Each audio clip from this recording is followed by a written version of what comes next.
So you can go and say, you know what, in those 2 hours, I know how much I'm spending. I've had complete calendar visibility, best air quality, best lighting, best sound, great environment, great art, wonderful coffee, all these things brought together with technology. That means I can really just flow.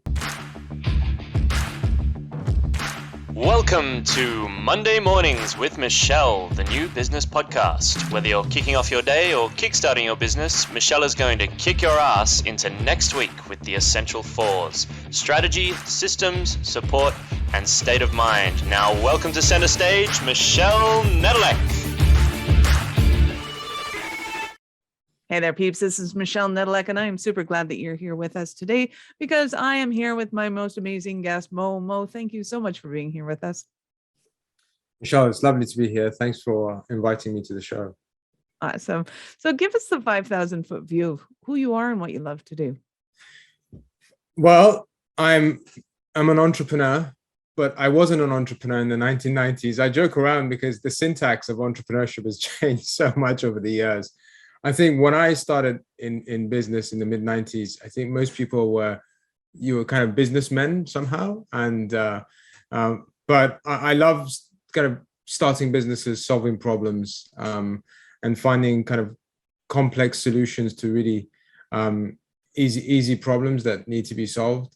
And at the moment, I am leading a startup, which is kind of growing really, really well in the workplace and F&B space. But I'm sure we'll dive into a lot of that. But above all, I'm an entrepreneur, and I'm kind of very proud of that accolade. It gets thrown around quite a bit, and I'm sure we'll talk about it even more. But it's something you wear with honor, but far less glamorous. Right? It's kind of like the Purple Heart, it looks awesome, but going there and getting it was a whole lot of work and a whole lot of interpretation. Yeah. That's awesome. So talk to me about your current business. What are you doing in business right now? We tongue in cheek, if we met your audience in a very large elevator, I would say we're the love child of Starbucks and WeWork. We believe the workplace is changing very, very quickly. It's a very exciting time, actually. It's kind of like workplace 3.0, whatever that means, to be determined. And we love coffee shops. And there's an enormous use case for people who don't have a fixed space other than home to go to coffee shops for a variety of reasons.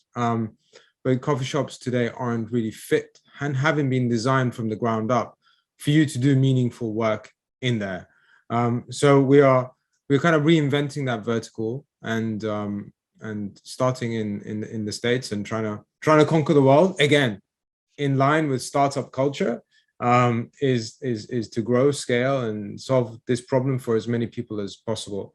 And to some extent, why we're doing it is this idea of kind of democratizing the workplace.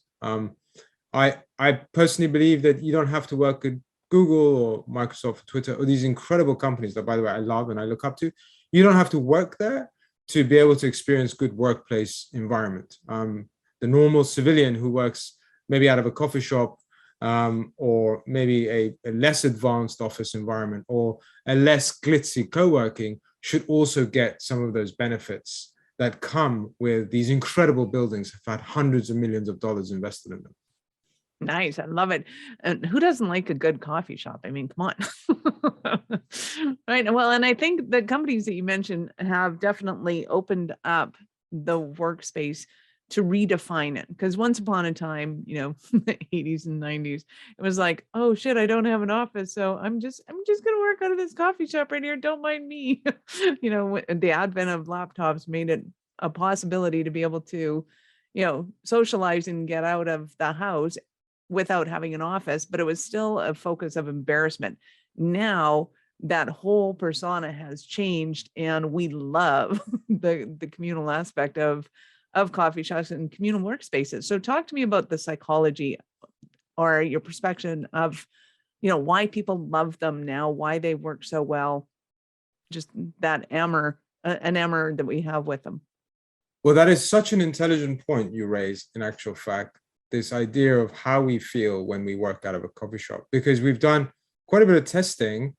And believe it or not, it's almost so obvious. It would be, it was like, well, why do you need to do testing for that? That's so obvious. But being data led, we did it anyway. This idea of guilt and shame, this feeling of less than, like when I work plenty of times out of a coffee shop, and I've worked plenty of times out of co-working, and I've often felt I'm the less successful version of someone who works at Google or works at Airbnb, whatever they are. And because I'm at a coffee shop, because had I been more successful somehow, I might have been able to afford maybe a larger team. And what does that mean if I work in a coffee shop? Maybe I'm an individual, I'm somehow lonely, and I don't have an incredible space, and I don't have enough money to pay $10,000, $15,000 a month for real estate. It triggers all these things. And then you meet your kind of really successful uncle who's a doctor, and he kind of says, go and get a real job because freelancing isn't real job. And then this snowball effect comes, and you're actually mentally tired, and all because you're working out of a coffee shop. And believe it or not, this happens, the psychology happens. So we wanted, what WeWork did about 10, 15 years ago, they legitimized if you don't have an office. Legitimize this kind of encumbrance of not having a lease, and said, look, in fact, you don't want that. Let's have this flexibility. And bear in mind, they weren't the first co-working. Regis was there before them. But what they did is they captivated people like me that said, I'm now not any less legitimate because I work out of WeWork. In fact, I am maybe an echelon above because I choose to work out of WeWork. It gave me choice. It gave me power. And we want to do something similar in that coffee shop market, to say, in fact, you're much more powerful when you work out of VEL than you would out of almost any other space. Delegate that responsibility to us. And therefore, you have some badge value, you have some honor and some shame, and all of those disappears, and you kind of stand up tall and be part of some momentum and collective. It's that same experience that some landlords come and say, look, it's cool not to buy, rent, because renting is the new buying somehow. So it's that philosophy, but it's ever present in people when they work out of coffee shops. Nice. Well, I personally love the energy of coffee shops. I do way too many podcasts to actually work out of one. So it's like, can everybody just be quiet? I'm just going to do a podcast right here. That doesn't work so hot. But I love the new kind of revelation. And for those of you who can't see Mo's background right now, it is awesome. He's got 3, and I'm going to say they were cats, but the one in the middle is not looking like feline all of a sudden, with their scuba masks on and their business attire. And it's just a delightful array of artwork. So I can get a feel for the kind of atmosphere that you would create in a workspace. And I think that's important too, is because a lot of people that go out and rent spaces, it becomes 4 beige walls with a black phone, and you're like, oh God, this is so depressing. I don't want to come here. Whereas your space is going to be beautiful. It's going to be full of art. It's going to be lively. It's going to have other people that are, buzzing, and you end up getting that creativity. And hey, these guys are being productive. I get to be productive.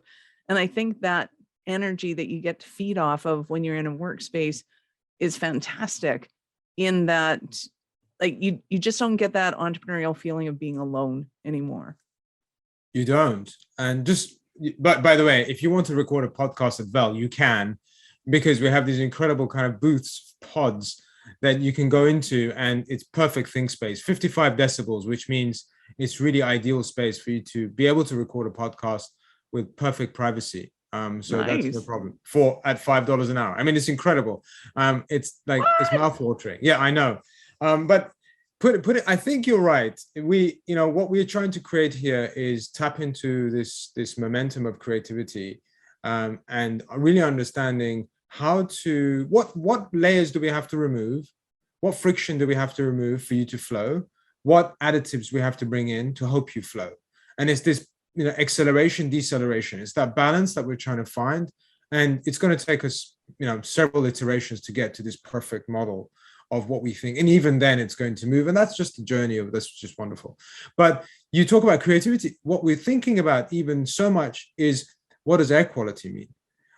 Why we don't want you to ever suffer from hay fever or any pathogens or any allergies when you're at VEL.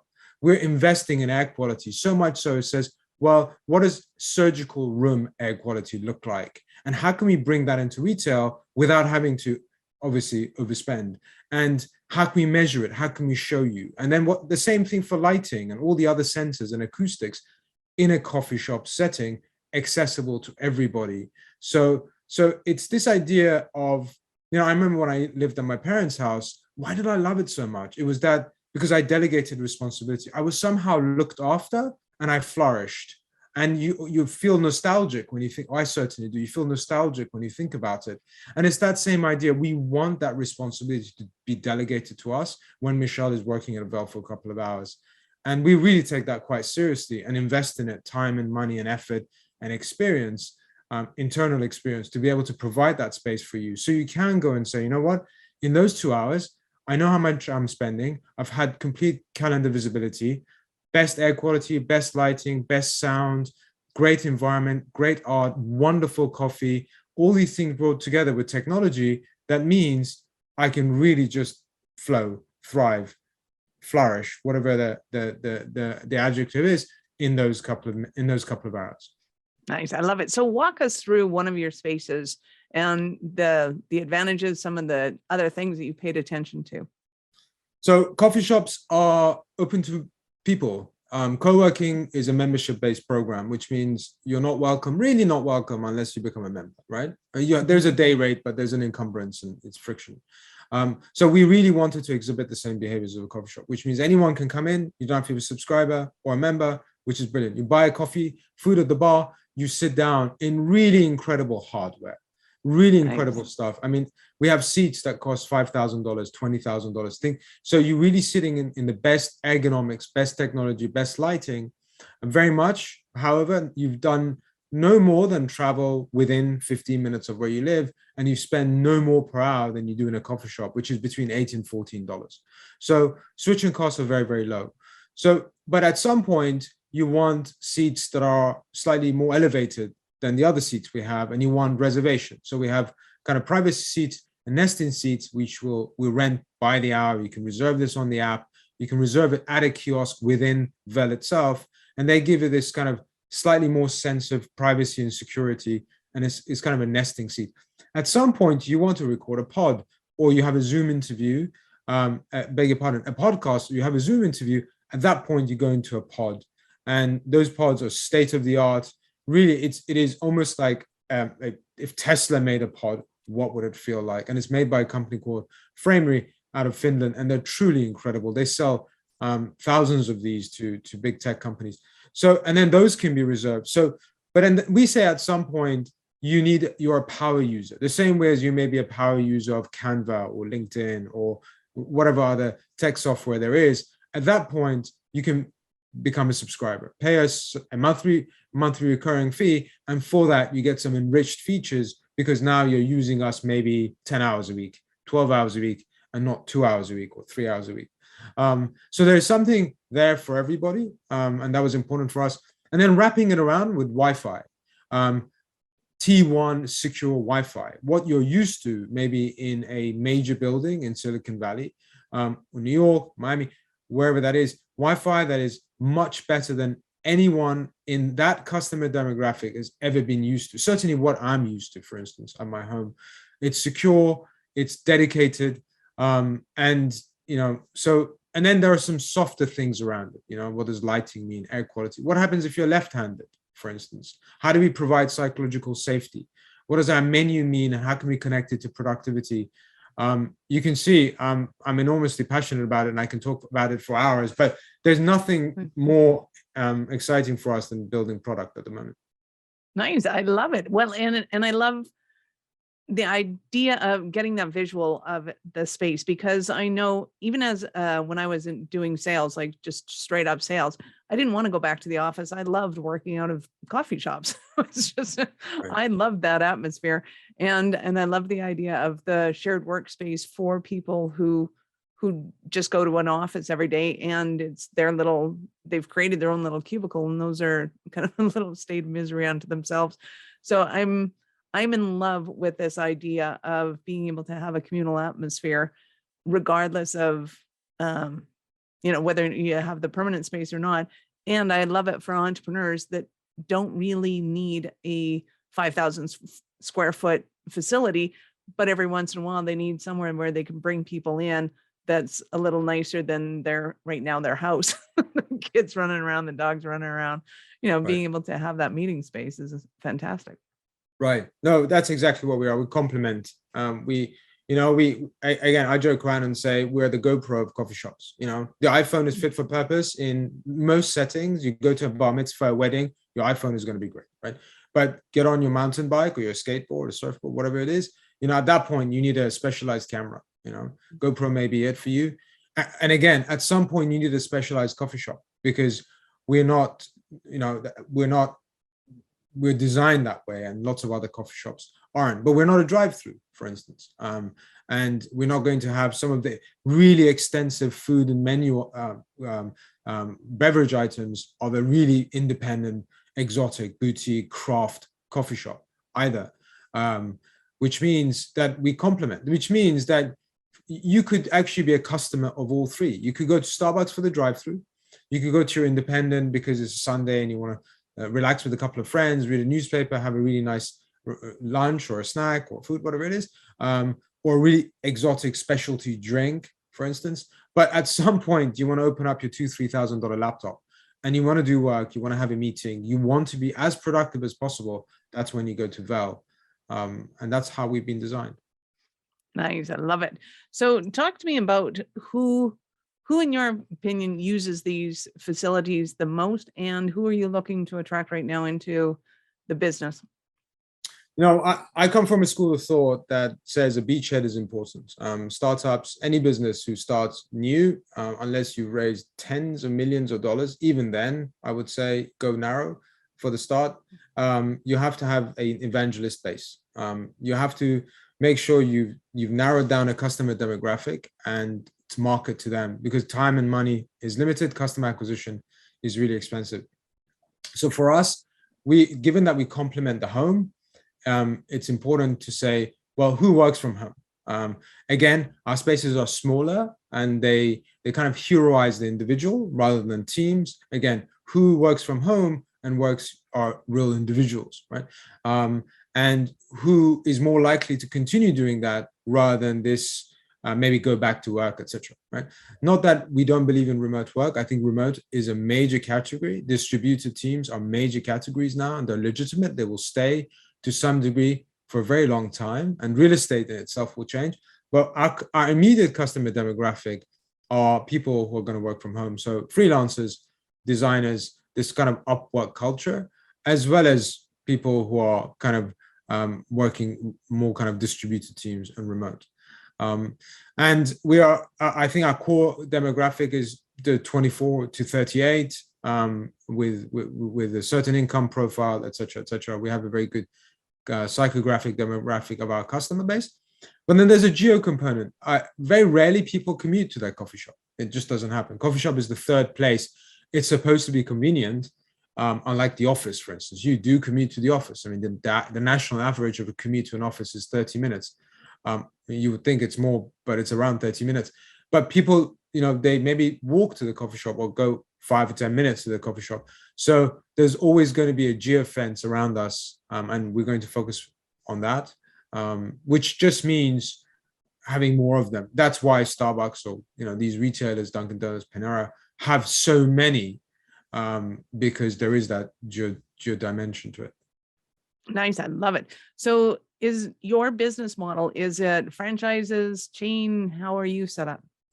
No, that's a really good question. It's too early for us to answer that, I think, in all honesty. However, we want to retain IP as long as possible. And franchising has its benefits, which means hyperscale much faster. But at the same time, you have to compromise some angles of it. And we're not sure whether that's right for us at the moment. But I think we'll decide that down the line. So as long as we can retain control on product. Very cool. So where are you looking at locations right now? We're in Savannah, which is very exciting. Really, really amazing town. Lots of vibrancy there. It's like the perfect mix of intersection of lots of different things happening there. Charlotte is next. After that, we're looking at Charleston, Nashville, these kind of really interesting cities. But we have some really great relationships, which is giving us a real dependable path of growth.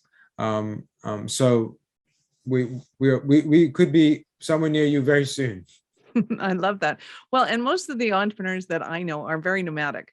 So the idea of being able to go and hunt down, even if they're starting in LA, go, oh, we're going to Savannah this week. We're going to go and check it out. And so I love the vibe of it. And I really do think that it could become the destination place to look, not just for the locals going half-hour commutes, but internationally to go and see what it's like and have an experience of it, because I think that's the whole reason for being a nomadic entrepreneur is you get to go and have these experiences. You're right. It's exactly right. And I think that's here to stay. I think technology's dispersed us and centralized us. And I think that's a major support. And it's only going to improve. Connectivity is only going to improve. VR, holograms, it just means we can be much more effective remote. And even that connection that we're missing slightly, Zoom has its limitations, or whatever platform you're on has its limitations. But I think soon enough, certainly in the next 7-8 years, I think that gap will be bridged as well. Nice. So this is an asinine question for me, but it's probably totally normal for you. Do you have any plans of going meta? Well, we think about it and we talk about it, and where does that VEL responsibility stop and start? So it's too early for us to say. What we're trying to focus on at the moment is space experience, automation within space, customization within space. It requires a tremendous amount of capital to be able to consider meta properly. So we will definitely look at it down the line, but right now we're focusing on brick and mortar. Fair enough. It just your unique qualities to me lends itself to now all of a sudden meta makes sense to me. I don't understand it right now. I'm going, why would anybody do that? But in this kind of arena, I go, oh, okay, I could buy into that. Right. Kind of makes sense now. That's awesome. Mo, you've been absolutely fantastic. I have to ask you, at what point in life did you know that you were a special kind of crazy enough to think that you could become an entrepreneur? Well, it's a very difficult question. In fact, when I was in my single digits, I think, and you just sometimes follow the yellow brick road. But I mean, entrepreneurship is for everyone and for very few. I think it's got certain characteristics of entrepreneurship that appeals to a lot of people. But like I said, it's far less glamorous. It's much more marginal gain than home run. Yes. And therefore it requires enormous amount of tenacity and grit and longevity to get to your destination, because these things take time, and it's a lot of it is one foot in front of the other until you get there. It's an arduous road, and often you are in smaller teams. It's lonely and there's a lot of risk associated with it. So being healthy and of mind and body is important. But it's the new wave. But entrepreneurship has been around for a millennia. I mean, people have still been starting their own business for a very, very long time. And its faces are changing. And today's entrepreneurship is much more structured. The safety net is there. The network effect is there. The frameworks are there. So it's much easier to know what not to do to fail, or what to do to reduce risk. And these things exist, and lots of really good colleges and universities and programs and incubators, accelerators are there that maybe weren't there in the 1990s or 1980s. So if it's the perfect time to be an entrepreneur in history. I couldn't agree more. Absolutely. So do you have any kind of funny stories of any of the follies or mistakes that you've made in business, but that you can now look back on and go, yeah, but it's pretty funny now? Well, I can't think of one right now, and that's kind of a difficult question. But what I can say is that those moments are important. Remembering what went wrong and having a good sense of humor about it is important. And one thing that we do at VEL is this idea of what radical transparency means to us. And that often comes with being able to access information when you want it, but being also honest and sincere about it, and therefore accountability, and then camaraderie gets built up about it. So being serious but lighthearted is really, really important. And that's not just remembering or kind of having a giggle about what went wrong, but really what we often don't do well enough at VEL, I put my hand up, is celebrate our wins. Because we're moving at such high speed that we don't take long enough to say well done and enjoy it with a team. And I think that's something that in a fast-paced environment everyone thinks about. But it's a good time at the moment. We're happy. Team morale is high and things are great. Nice. It sounds super exciting, and I can't wait to hear more of it and keep those updates rolling. Mo, again, you've been fabulous. Thank you so much for your time. I appreciate it immensely. Nice sales pitch for the entrepreneur world. Yeah. Especially if you're in a community like this, peeps. Camaraderie and bouncing ideas off of people makes business so much easier. So I am a huge advocate for spaces like yours, because I think it makes an absolute difference to the psychology of entrepreneurs, having the support that they need of a space that builds and where they understand entrepreneurs. So hats off to you. I love everything you do, and keep up the good work. Any last words for our peeps? No, I've had fun. Thanks so much. I'm looking forward to seeing more of your shows, Michelle. Awesome. Peeps, this is Michelle Nedelec. Thank you for being here with us today. Be sure to subscribe to the show and share it with other entrepreneurs so that we can grow our community together with you. If you're looking to scale or automate your business, reach out to me at michelle@awarenessstrategies.com or connect with me on LinkedIn and Facebook. I'd love to hear from you. Thank you for listening to our show. I'm all about being a resource center for entrepreneurs to give them the information and the support that they need to make it in business. As such, the notes for this show can be found at our website at awarenessstrategies.com/blog. Be sure to subscribe, give us a rating. I like 5 stars personally, and share with your friends.